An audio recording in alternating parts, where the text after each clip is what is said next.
Hi, Marine, House Whisperer, and we've got and a rabbit, 2 rabbits. We've got 3 underground streams. I'm going to give you an overview and then we'll go down and scare the rabbits. So the end of that building there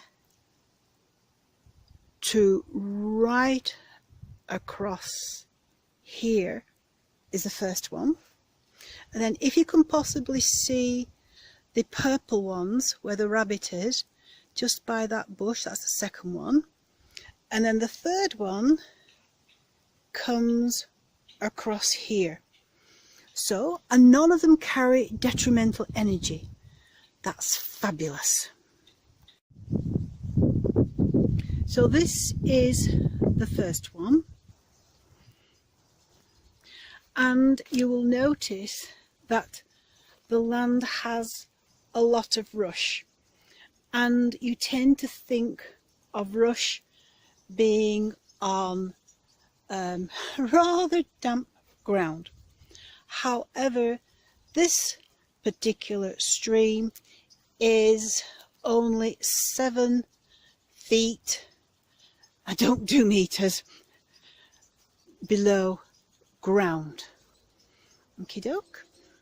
So it's not really going anywhere. The second one is 17 feet below ground, and unfortunately, apart from the rabbits, woohoo, it doesn't cross the first stream. So I really don't think that that is an alder is going to take advantage of water that is 17 feet beneath the ground. Now then, the third one I found, I believe I said it was 32 feet underground. And unfortunately, none of these cross. And if you look at the land in detail, you'll find that it is very mossy.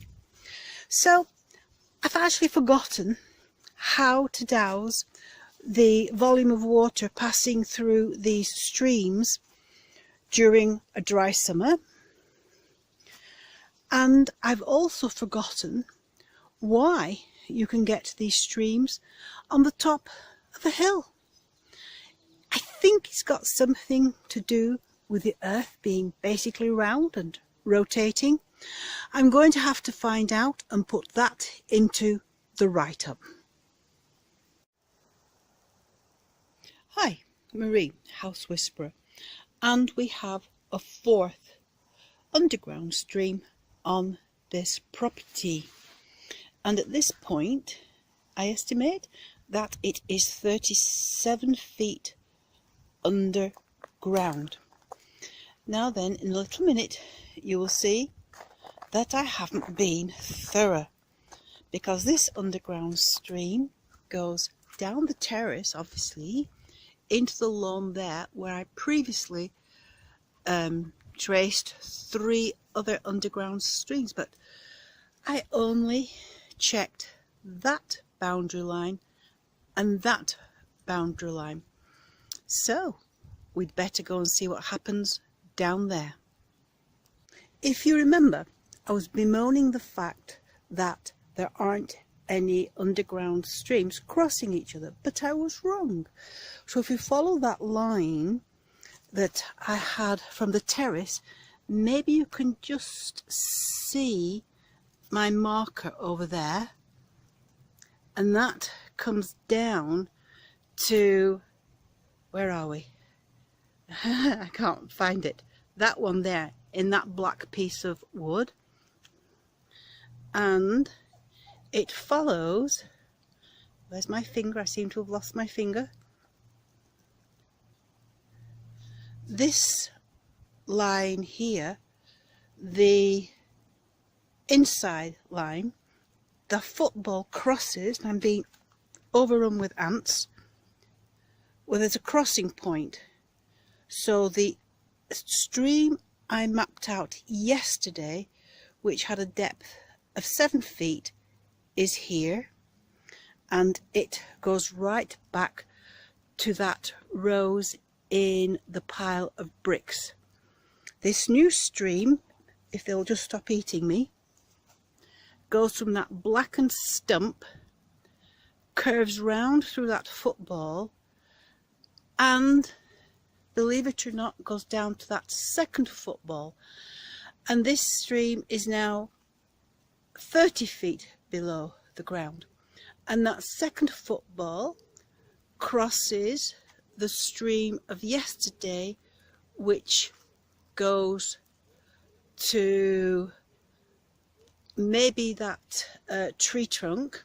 I've run out of roses, and that was 32 feet deep, and that little one curving around that bush was only 17 feet deep.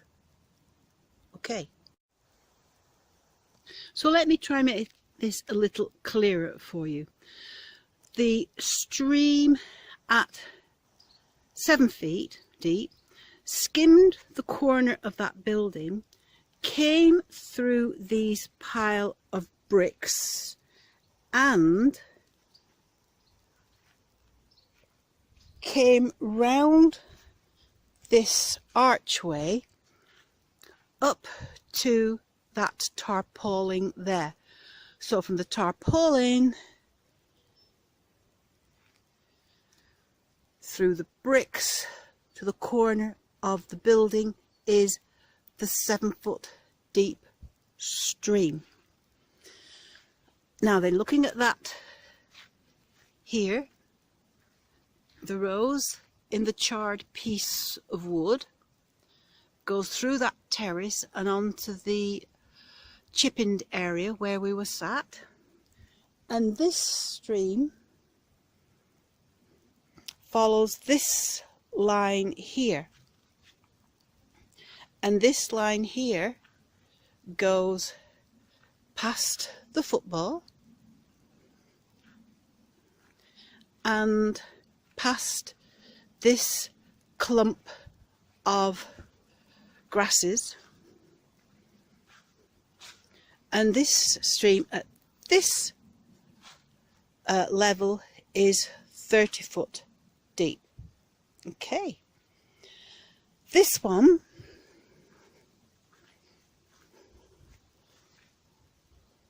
crosses here where the football is and goes all the way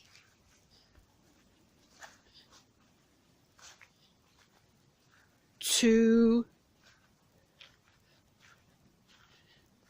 I ran out of roses, so say that piece of fencing there, and this one is 32 feet deep, and then there's this little one which doesn't belong to anything at this point in its course, and this just goes round and disappears into the fence. So we do have 2 crossing points, those 2 footballs in the distance, where if there is sufficient water, sufficient volumes of water throughout the dry summer period, and this is a dry summer period, those are the 2 points where you would consider digging a well. Time flies, and here is another episode of Marine House Whisperer for you to enjoy and share with your friends.